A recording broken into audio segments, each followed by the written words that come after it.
To my YouTube channel pharma वाला पर आपको फार्मेसी से related AKTU, PCI and BDUP और यूपी गवर्नमेंट से रिलेटेड जितनी भी वैकेंसियां हैं उनकी सारी अपडेट्स आपको सबसे पहले अपने चैनल फार्मा वाला पर दी जाती है। तो आप सभी के लिए जो स्कॉलरशिप के रिगार्डिंग एक अपडेट आ रही है कि आप सभी के जो स्टेटस हैं वो अपडेट होने स्टार्ट हो गए हैं। तो आप भी अपना स्टेटस चेक करिए।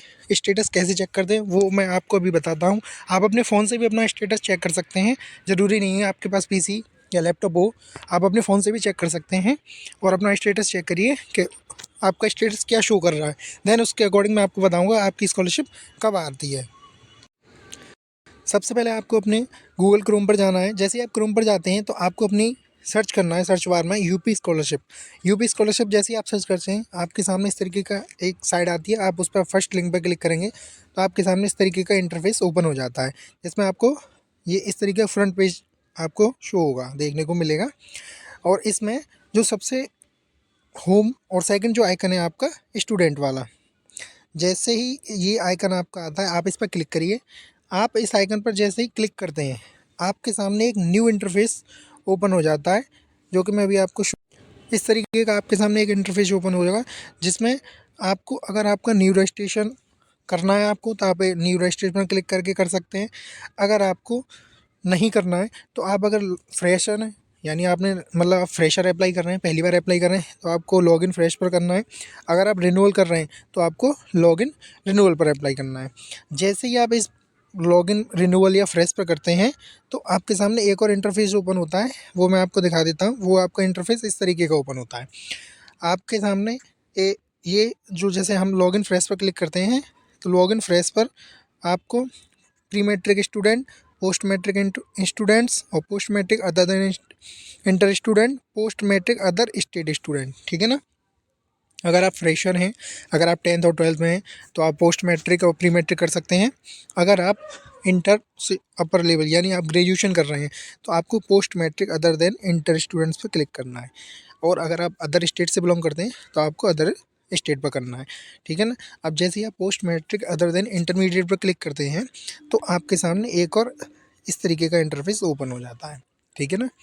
जैसे ही ये इंटरफेस ओपन होता है देन आपको इसमें अपना रजिस्ट्रेशन नंबर, जो आपकी रजिस्ट्रेशन संख्या है वो, और जो आपका OTR नंबर है, जो आपका OTR नंबर है वो, इसमें आपको OTR भरना है। इसमें आपको रजिस्ट्रेशन नंबर, देन इसमें आपका जो पासवर्ड है, आपने जो अपना पासवर्ड बनाया है वो आप इसमें फिल करिए। पासवर्ड फिल करने के बाद आपको अपना इसमें कैप्चा फिल करना है। आप अपना कैप्चा फिल कर लेते हैं तो देन आपको सबमिट वाले बटन पर क्लिक करना है। जैसे ही आप सबमिट वाले बटन पर क्लिक करते हैं, बटन पर क्लिक करेंगे आपके सामने आपका इस तरीके का इंटरफेस ओपन हो जाता है, जिसमें आपकी प्रोफाइल की जितनी भी आपकी जानकारी हैं, इसमें रजिस्ट्रेशन नंबर, आपका ज़िला कौन सा है, आप किस स्कूल से कर रहे हैं, आपकी जाति क्या है, आपका नाम, पिता का नाम, डेट ऑफ बर्थ, ये सारी चीज़ें इसमें आपको शो हो जाती हैं, ठीक है। अब आपको आगे क्या करना है, यहाँ तक आपने ओपन कर लिया।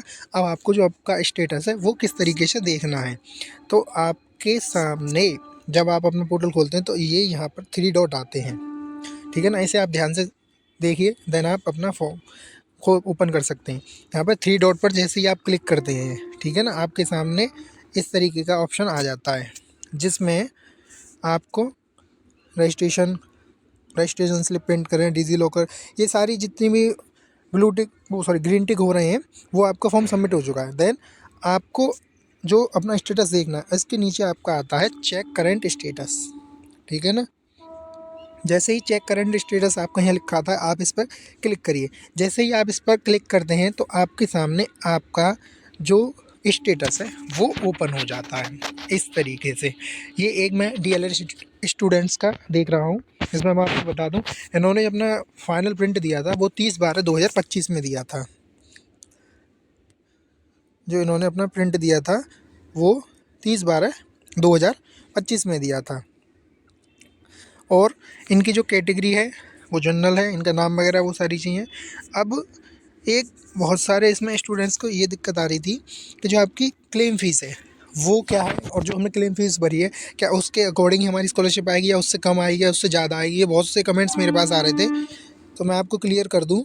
इसमें बहुत सारे स्टूडेंट क्लेम फ़ीस में जो हमने क्लेम फ़ीस भरी है तो वो हमारी कितनी आएगी, तो मैं आपको बताऊँ। फ़ीस मैंने अपनी प्रीवियस वीडियो में बताया, फ़ीस आपकी 2 तरीके की सी है।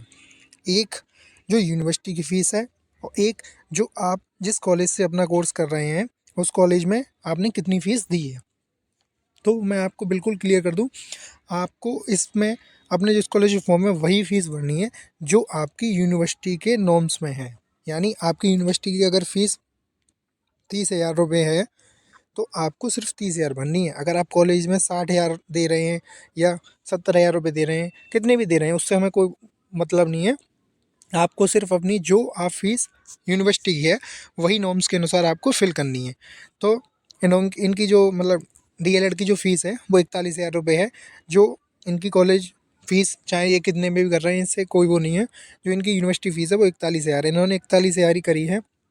यूनिवर्सिटी ने इनकी लॉग भी फ़ीस 41,000 करी है और जो स्टूडेंट क्लेम कर रहा है फ़ीस वो 41,000 कर रहा है। अब इसमें बहुत सारे स्टूडेंट्स ऐसे हैं कि उनको ये डाउट है कि क्या हमने जैसे अब इन्होंने 41,000 भरी तो इनकी 41,000 ही आएगी या इससे कम आएगी या ज़्यादा आएगी।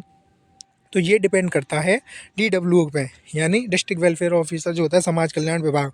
वहाँ से आपकी जितनी स्कॉलरशिप आपके अकाउंट में क्रेडिट होगी, अगर वो चाहते हैं तो वो आपको 30,000 भी दे सकते हैं।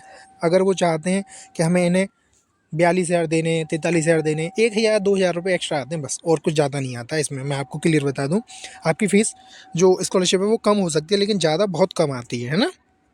तो स्टेटस के बारे में मैं आपको बताने वाला था। जो इनका स्टेटस है वो स्टेटस एट इंस्टीट्यूशन लेवल, वहाँ से इनका स्टेटस है वो फॉरवर्ड हो चुका है, ठीक है ना। तो इनका बहुत से स्टूडेंट्स का जिनका क्या आ रहा है, सिर्फ वेरीफाई आ रहा है। तो ऐसे स्टूडेंट्स जिनका स्टेटस वेरीफाई आ रहा है वो स्टूडेंट्स अपने कॉलेज में जाएं, वहाँ पर कांटेक्ट करें कि सर आपने अभी तक हमारा फॉर्म है वो फॉरवर्ड क्यों नहीं किया है। क्योंकि जिन भी स्टूडेंट्स का वेरीफाई लिखा आ रहा है उनकी स्कॉलरशिप अभी नहीं आएगी। इस बात को आप बिल्कुल अपने दिमाग में बिठा लें कि जो हमारा वेरीफाई स्टेटस है उससे ये नहीं है कि आपका फॉर्म वेरीफाई हो गया बस आपकी स्कॉलरशिप आ जाएगी। जब तक आपका जो फॉर्म है वो इंस्टीट्यूशन लेवल से फॉरवर्ड नहीं होगा, यानी आपके कॉलेज से जब तक वो फॉरवर्ड नहीं होगा जब तक आपकी स्कॉलरशिप नहीं आएगी।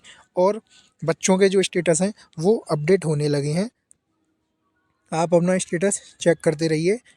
आपकी जो स्कॉलरशिप है, जो 11th और 12th वाले बच्चे हैं, 11th 12th और 10th वाले हैं, उनकी तो स्कॉलरशिप आनी भी स्टार्ट हो गई है। बहुत से बच्चों की आ गई है, कुछ बच्चे रह गए जिनकी नहीं आई है। और आपसे मैं एक बार फिर रिक्वेस्ट करूँगा कि आप सभी अपने बैंक अकाउंट में जो आधार सीडिंग है वो आधार सीडिंग करा लें। बिना आधार सीडिंग के आपकी जो स्कॉलरशिप है वो आपके अकाउंट में क्रेडिट नहीं होगी। और अगर आपकी स्कॉलरशिप आती है तो आपकी स्कॉलरशिप रिटर्न चली जाएगी। आप इस बात का विशेष याद रखें कि आपकी जो स्कॉलरशिप है वो बिल्कुल रिटर्न चली जाएगी। और आप अपना स्टेटस चेक करिए। और मैं आपको एक और न्यूज़ बताऊंगा, जो 2024-25 वाले बच्चे रह गए थे उनका भी स्टेटस है वो भी अपडेट होना स्टार्ट हो गया है और कुछ बच्चों की स्कॉलरशिप आ भी गई है। उसके रिगार्डिंग मैं नेक्स्ट वीडियो बहुत जल्द बनाऊंगा। आप वीडियोज़ को लाइक करिए, शेयर करिए, वीडियोज़ अच्छी लगती हैं और चैनल को प्लीज़ सब्सक्राइब करिए।